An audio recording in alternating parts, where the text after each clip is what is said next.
Welcome back to my YouTube channel गणित की पाठशाला बाय दर्शन। हमने अब तक इंट्रोडक्शन वीडियो और प्रश्नावली 2.1 के सारे प्रश्न और प्रश्नावली 2.2 के जो 6 क्वेश्चन हैं हमने अब तक वो कंप्लीट कर लिए हैं। अब हम चलने वाले हैं अपने 7वें प्रश्न की ओर। तो 7वें प्रश्न में थोड़ा सा क्या कह रहा है ये प्रश्न, पहले इसको पढ़ लेते हैं। प्रश्न कह रहा है कि निम्न समीकरणों को सरल रूप में बदलते हुए हल करो। मतलब यह है कि सबसे पहले हमको ये जो सवाल है हमारा दिया गया है इसको सबसे पहले सरल रूप में बदलना है, और जब सरल रूप में बदलने के बाद हमें इसको हल करना है। ठीक है, तो हम स्टार्ट करते हैं।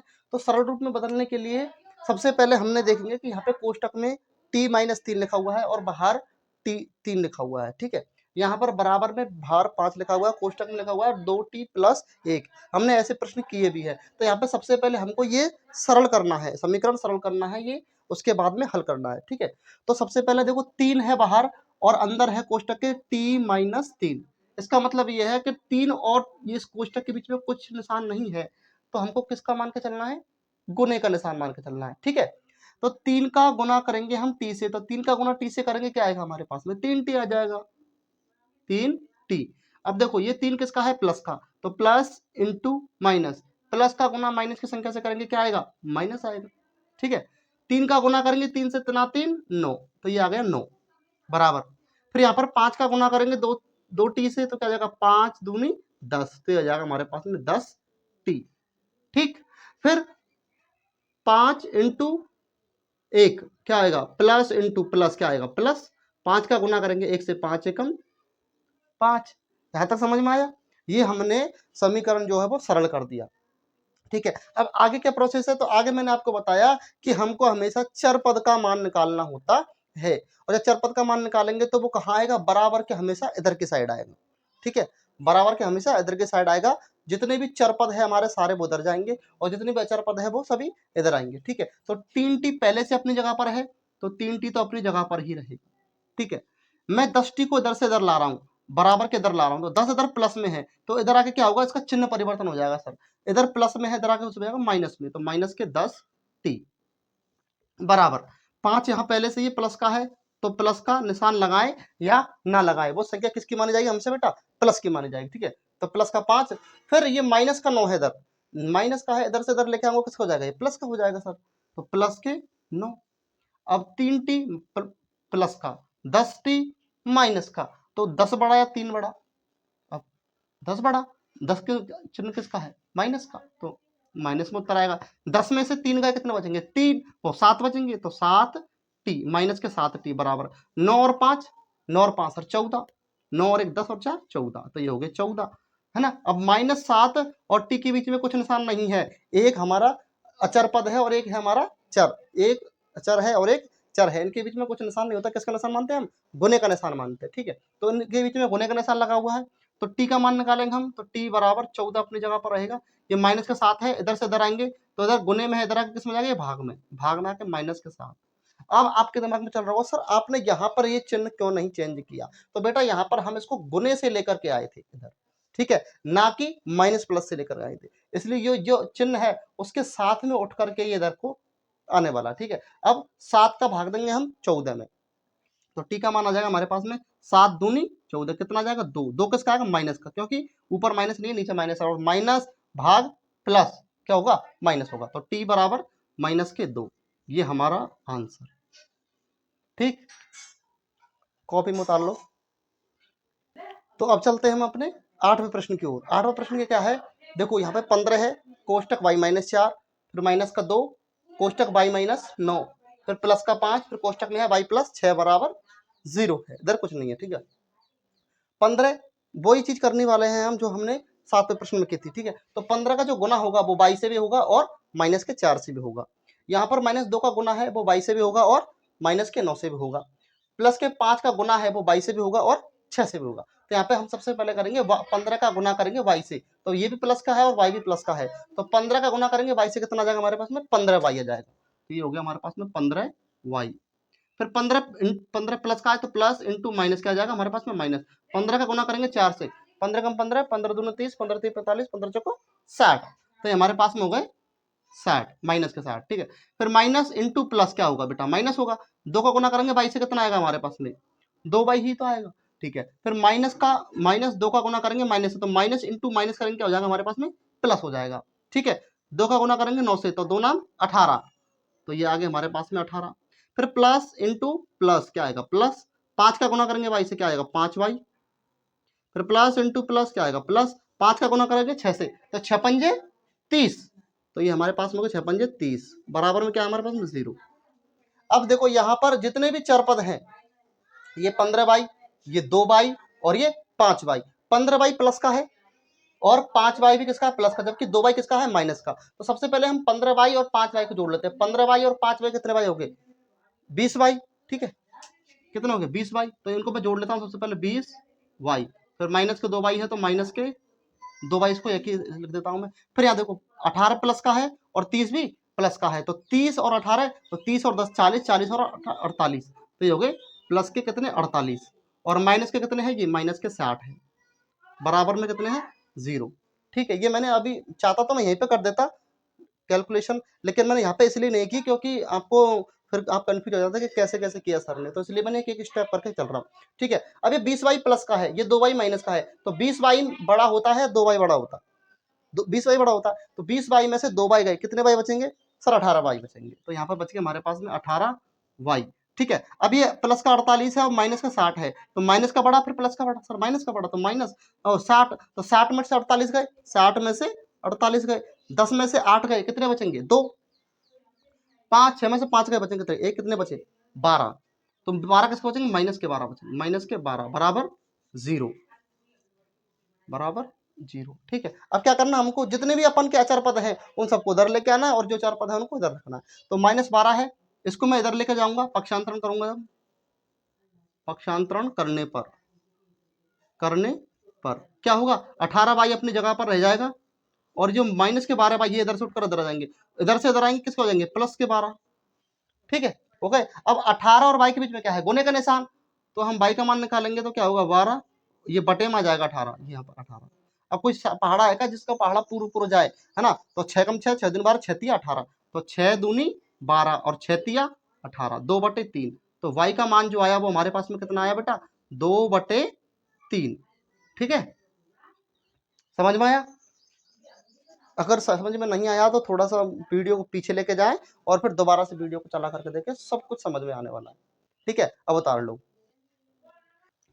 अब चलते हैं हमारे 9वें क्वेश्चन पर। 9वां क्वेश्चन क्या करा है, 9वां क्वेश्चन देखो, ये है 3 कोष्टक 5z -7, फिर माइनस का 2 कोष्टक 9z -11, बराबर लगा हुआ है 4 कोष्टक 8z -13, फिर ये भार है माइनस के 17, इधर कोई कोष्टक नहीं लगा हुआ है। तो सबसे पहले वही समीकरण क्या करा, समीकरण को सरल रूप में बदलते हुए, तो सबसे पहले वही जो हमने 7वें प्रश्न में किया और 8वें प्रश्न में किया, समीकरण को सरल करना। तो सबसे पहले हम समीकरण को सरल करने वाले हैं। तो 3 का गुना यहाँ पर है, तो 3 का गुना हम करेंगे 5z से, ठीक है। 3 का गुना 5z से करेंगे, 3 का गुना 5 से करेंगे, 5 तिया के 15, तो ये हो जाएंगे हमारे पास में 15z, ठीक। फिर 3 का गुना करेंगे माइनस से, तो प्लस इंटू माइनस क्या हो जाएगा माइनस। 7 का गुना करेंगे 3 से, तो 7 कम 7, 7 दूनी 14, 7 तिया 21, तो हमारे पास में जाएगा 21, ठीक है। फिर -2 का गुना करेंगे हम 9 से, तो माइनस इंटू प्लस क्या हो जाएगा माइनस। 2 का गुना करेंगे 9 से, तो 9 दूनी 18, तो ये हो जाएगा हमारे पास में 18z, ठीक। फिर माइनस इंटू माइनस क्या हो जाएगा बेटा, प्लस, प्लस हो गया, ठीक है। 2 का गुना करेंगे 11 से, कितना हो जाएगा 11 दूनी 22, बराबर। 4 का गुना करेंगे 8z से, 8 चक 8 एक 8, 8 दूनी 16, 8 24, 8 चके 32, ये यहाँ पे हो गया हमारे पास में 32z, ठीक। फिर प्लस इंटू माइनस क्या होगा माइनस। 13 का गुना करेंगे 4 से, तो 13 कम 13, 13 दूनी 26, 13 तिक 39, 13 चको 52, तो हमारे पास में हो गई ये 52, माइनस का 17 है तो माइनस के 17 लिख दिया, ठीक है। यहाँ पर देखेंगे ये 15z प्लस का है और ये 18z माइनस का है, तो बताओ माइनस का बड़ा या फिर प्लस का बड़ा, माइनस का बड़ा। तो 18 में से 15 गए, कितने जड़ बचेंगे, 3 जड़ बचेंगे, 3 जड़ किसके बचेंगे, माइनस के बचेंगे, तो माइनस के बचेंगे हमारे पास में 3z, ठीक। फिर माइनस का 21 है और प्लस के 22 है, तो 22 में से 21 गए, कितने बचेंगे, एक, एक किसका बचेगा, प्लस का, क्यों, क्योंकि प्लस का बड़ा है, ठीक है। अब अगला 32z, तो यहाँ पर हमारा आएगा 32z। यहाँ पे देखो 52 भी माइनस के है और 17 भी माइनस के है। तो याद रखना हमेशा कि जब दोनों ही संख्याओं के चिन्ह एक जैसे हों, जब दोनों ही संख्याओं के चिन्ह एक जैसे हों तो संख्याएं हमेशा जुड़ती हैं। ठीक है, संख्याएं हमेशा हमेशा जुड़ती हैं। और चिन्ह किसका आता है बेटा? माइनस का ही। जो संख्या में चिन्ह लगा हुआ है, जैसे अगर इसमें माइनस लगा हुआ है दोनों तरफ तो माइनस का ही चिन्ह आएगा। अगर प्लस का चिन्ह लगा होता है तो किसकी आती है संख्या? प्लस की आती है। ठीक है, तो माइनस का चिन्ह लगा हुआ है तो माइनस का आएगा। और 52 और 17 तो 7 और 2 9 और 5 और 1 6, कितना हो गया बेटा? 69। 69 हो गया। अब मैंने क्या कहा था? जो संख्या चर पद है उनको चर पद इधर आएंगे और जितनी भी अचर पद है वो सारे इधर आएंगे। ठीक है, तो हमारा माइनस के 3 जेड पहले से इधर ही है। माइनस के 3 जेड ये पहले से इधर ही है। हम क्या क्या लेके जाएंगे? 32 जेड को इधर से इधर लेके जाएंगे। तो 32 इधर प्लस में है, इधर लेके जाऊंगा किस में जाएगा बेटा? माइनस में जाएगा। तो माइनस के 32 जेड बराबर, यहाँ माइनस के 69 पहले से ही है। ये प्लस का है एक इधर, इधर से इधर लाऊंगा किसको हो जाएगा? माइनस का 1 हो जाएगा। ठीक है, ये 3 जेड और ये 32 जेड दोनों माइनस माइनस के हैं, जुड़ जाएंगे। तो 32 और 3 32 33 34 35 तो हो जाएंगे माइनस के 35 जेड। ठीक, बराबर ये भी माइनस का ये भी माइनस का, तो माइनस माइनस जुड़ जाएंगे तो माइनस 69 और 1 70 तो हो जाएंगे 70। अब जेड का मान निकालेंगे हम, तो जेड बराबर माइनस के 70। 35 और जेड के बीच में किसका निशान है? गुने का निशान है, तो उसको दरअसल किसका हो जाएगा? माइनस का 35 बटे में आ जाएगा। बटे में जाएगा, पता ना क्यों बटे में आएगा? क्योंकि हम इसको गुने से लेकर के आए हैं, न कि माइनस से इधर लेकर के आए हैं। ठीक है, गुने से लाए हैं। तो जब ऊपर नीचे माइनस हो तो माइनस से माइनस क्या होता है बेटा? कट जाता है। तो ये संख्या प्लस की निकल आती है।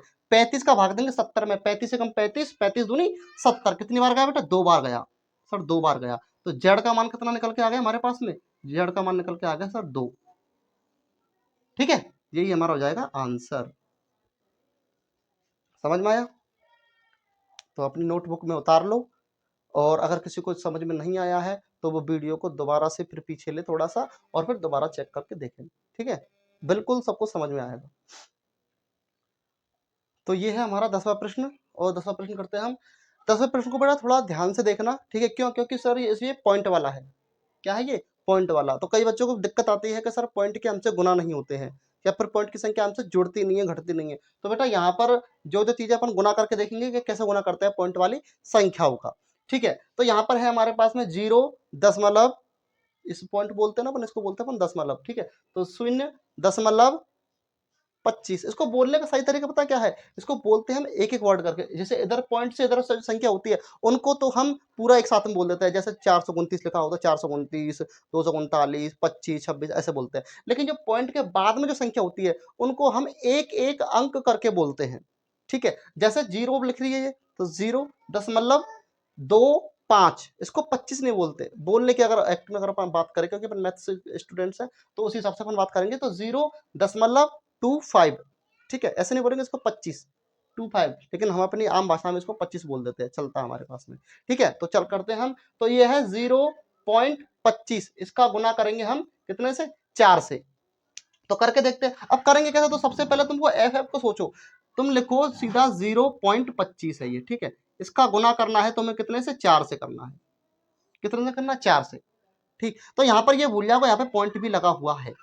ये मान लो पॉइंट नहीं लगा हुआ है।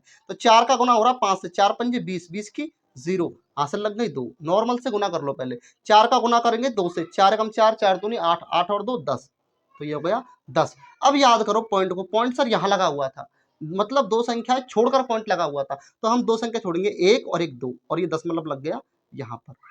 ठीक है, ऐसे करते तो 1.00 ये आया हमारे पास में। तो हमारे पास में आया 1.00। एफ है तो ये एफ। ठीक है, अब हम करेंगे 0.25 का गुना करेंगे हम माइनस के 3 से। तो पहले तो प्लस इंटू माइनस क्या होगा बेटा? माइनस ही होगा। अब 0.25 का गुना करेंगे हम 3 से, तो यहाँ पे करते हैं 0.25 का गुना 3 से। वही तरीका 3 का गुना करेंगे 5 से, 5 या 15, 15 का 5 का, आंसर लग गई बेटा 1। पॉइंट को भूल जाओ कहाँ लगा हुआ है। 3 का गुना करेंगे 2 से, 3 दूनी 6, 6 और 1 7। अब याद करो, गुना जैसे ही खत्म होगा हमको तुरंत याद करना है कि हमने पॉइंट कहाँ लगा हुआ था। तो यहाँ पे लगा हुआ था पॉइंट ये। तो दो संख्या छोड़कर पॉइंट लगा हुआ था, तो दो संख्या छोड़कर पॉइंट लगा देंगे, 1 और 1 2, ये लग गया पॉइंट यहाँ पर। मतलब पॉइंट 75। इधर अच्छा नहीं लग रहा, क्या लगा देंगे अपनी मर्जी से? एक 0 लगा देंगे, जिससे क्या ये सही लगे। तो 0.75। ठीक है, तो यहाँ पे आ गया हमारा 0.75 बराबर। ठीक है, ये समझ में आया यहाँ तक। अब हम इसी प्रकार से इधर का गुना करने वाले हैं। इधर क्या होगा, वही 0.05 का गुना करेंगे हम 10f से। ठीक है, तो 0.05 इसका गुना करने वाले हैं। अब पॉइंट के बाद अंदर 0 है तो उसका कोई मतलब नहीं है। ठीक है, गुना इसका करेंगे हम 10 से। 0 का गुना 0 से 5 से करेंगे। याद रखना, 0 का गुना हमेशा किसी भी संख्या से कर लो, हमेशा 0 ही आती है। 0 का गुना करेंगे 5 से 0, 0 का गुना करेंगे 0 से 0 ही आएगा। ठीक है, गुना 1 का गुना करेंगे 5 से 5 आएगा, और 1 का गुना किसी भी संख्या से कर लो वही संख्या आएगी जिससे हम गुना कर रहे हैं। 1 का गुना करेंगे 0 से, क्या आएगा, 0 का 0 ही आएगा। ठीक, अब क्या कर लेते हैं, 0 के 0, 5 के 5, फिर 0 है ये। अब याद करो, पॉइंट को ये लगा हुआ था 1 और 1 2, कितने अंक छोड़कर पॉइंट लगा हुआ था, 2 अंक, तो 1 और 1 2, तो पॉइंट, तो 1 और 1 2 ये लग गया पॉइंट, तो 0.50, तो हमारे पास में आया 0.50, और एफ है ये, तो एफ। ठीक, फिर प्लस इंटू माइनस, क्या आ जाएगा हमारे पास में, माइनस आ जाएगा।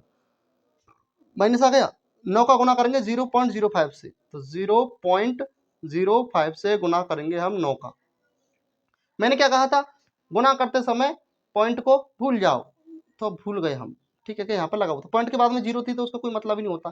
ठीक है, तो 9 का गुना करेंगे 5 से, 9 पंजे 45, 45 का 5 का हासिल लग गई 4। 9 का गुना करेंगे 0 से, और मैंने अभी भी बताया कि 0 को गुना किसी भी संख्या से कर लो, या किसी भी संख्या को 0 से गुना कर लो, हमेशा क्या आती है, 0, तो 0 आएगी, 0 में 4 जोड़ेंगे कितना आएगा हमारे पास में, 45 ही आएगा। ठीक है, अब याद करो पॉइंट कितनी संख्या छोड़कर लगा हुआ था, सर यहाँ पर लगा हुआ था दशमलव, तो पॉइंट 1 और 1 2 अंक छोड़कर पॉइंट लगा हुआ था, तो 1 और 1 2, और ये लग गया हमारा दशमलव। ठीक है, इधर अच्छा नहीं लग रहा, क्या लगा देंगे अपनी मर्जी से, 0 लगा देंगे, तो 0.45, तो हम यहाँ पे लिख देंगे 0.45। यहां तक समझ में आया गुना कैसे करते हैं। हमेशा जब भी गुना करो ना, तो पॉइंट को भूल जाओगे उसमें पॉइंट कहाँ पे लगा हुआ था, और जब जैसे कंप्लीट हो जाए हमारा पूरा गुना, उसके बाद में पॉइंट को जहाँ पे लगा हुआ था वहां पे लगा दो। फिर ये देख लो कि इधर से कितनी संख्याएं छोड़कर हमने दशमलव लगाया था। ठीक है, और वो आपका गुना सही हो जाएगा। अब देखो, अब आगे देखो, ये है 1.00f माइनस 0.75। ठीक है, तो ये तो चरपद हो गया, ये चरपद है, तो मैंने क्या कहा था, चरपद को एक तरफ करो और अचरपदों को एक तरफ करो। तो 1.00f ये तो पहले से अपनी जगह पर है। इधर से हम 0.50f को इधर से इधर लाएंगे, तो इधर ये प्लस में है, इधर लाऊंगा किस में हो जाएगा बेटा, ये माइनस में हो जाएगा। ठीक है, तो माइनस के 0.50f बराबर, ये माइनस के 0.45 है, तो माइनस के 0.45, ये पहले से ही इधर थे। अब हमको क्या करना है, माइनस के 0.75 जो इधर से उठा करके इधर लेकर के आने हैं, तो माइनस के 0.75, सॉरी माइनस का था इधर, इधर आके किसका हो जाएगा ये बेटा, प्लस का, सॉरी, तो 0.75। ठीक, यहां तक दिक्कत कोई, हमने ये इधर से इधर किया, ये इधर से इधर किया। अब क्या करेंगे हम 1.00f में से माइनस कर देंगे 0.50f, तो घटाएंगे कैसे, घटाने का तरीका देखो, जैसे जो संख्या लिखी है 1.00 ये मैंने लिख लिया, उसके बाद क्या करना मुझे 0.50, अब पॉइंट के नीचे पॉइंट लगेगा, तो दशमलव के नीचे दशमलव, दशमलव के पहले क्या लिखा है इधर पे 0, तो दशमलव के पहले क्या लगा देंगे 0, दशमलव के बाद क्या लिखा हुआ 5 0, तो दशमलव के बाद में लिख देंगे हम 5 और 0। ठीक है, अब इनको घटा देंगे, घटा दो, 0 में से 0 है, बचेगी 0, 0 में से 5 नहीं जाते, इस पर तो उदाहरण लेंगे, तो 10, 10 में से 5 का तो कितने बचेंगे, 5, एक उल्टी देंगे, देखो एक में से एक क्या बचेगी 0, तो कितने बचेगा, तो 2 संख्या छोड़कर पॉइंट लग रहा है, तो 2 संख्या छोड़कर पॉइंट लगा देंगे, तो क्या बचा 0.50, क्या बचा 0.50, तो हम यहाँ पर लिखेंगे 0.50 f बचे हमारे पास, किसके बचेंगे बेटा, प्लस के। ठीक है, बराबर। अब यहाँ पर भी हमको बाकी करनी है, तो यहाँ पे देखो 0.45 और यहाँ पे है 0.75, तो हम क्या करेंगे, इसमें से इसको घटा देंगे, तो 0.75, इसमें से हमको घटाना है क्या 0, अब देखो पॉइंट के नीचे पॉइंट और 0, ये आ जाएगा हमारा 45। ठीक है, 5 में से 5 जाएगी, बचेगी 0, और 7 में से 4 गए, बचेंगे कितने 3, तो ये हमारे पास बच गए 3। ठीक, दशमलव के नीचे दशमलव, तो क्या बचा हमारे पास में, दशमलव 0.30, ये बचा, किसका बचा, प्लस का बचेगा, सर प्लस का बचेगा, तो प्लस का 0.30 ये हमारे पास में बच गया। अब हमको निकालना है क्या, एफ, तो एफ निकालना है, तो एफ बराबर 0.30 पहले से इधर है, हमको इधर से इधर लेकर के आना है। इधर किस में, ये प्लस में है, इधर लाऊंगा 0.50 को किस में जाएगा, ये सॉरी गुने में है, इधर इधर लेकर किस में जाएगा, भाग में, तो भाग में जाएगा, नीचे बटे में जाएगा, मतलब तो 0.50। ठीक है। अब जब दो दो संख्या छोड़कर दशमलव लगा हुआ है, यहाँ पर भी दो संख्या छोड़कर दशमलव लगा है, दशमलव से दशमलव हमेशा क्या होता है बेटा, कट जाता है। तो ये मैंने दशमलव से दशमलव काट दिया, इधर गया। अब यहाँ पे क्या है, 30 और 50, तो इस जीरो से ये जीरो कट गए, कितने बचे, 3/5। अब 3/5 कोई संख्या से कटते नहीं है, तो क्या बचेगा हमारे पास में, तो f बराबर बचेगा हमारे पास में 3/5, और यही क्या हो जाएगा बेटा, हमारा आंसर हो जाएगा। ठीक है। आई होप कि जो मैं पढ़ा रहा हूँ वो सारे प्रश्न आपको अच्छे से समझ में आ रहे होंगे। अगर आ रहे हैं तो अपने मित्रों को भी सेंड करें वीडियो, जिससे क्या वो भी इसका लाभ ले सके। और जो जिसने सब्सक्राइब नहीं कर रखा चैनल, जो पहली बार चैनल पर आए हैं, वो चैनल को सब्सक्राइब करें और लाइक करें, कमेंट करें एंड शेयर करें। ठीक है। अब मिलते हैं हम नेक्स्ट वीडियो में। नमस्कार।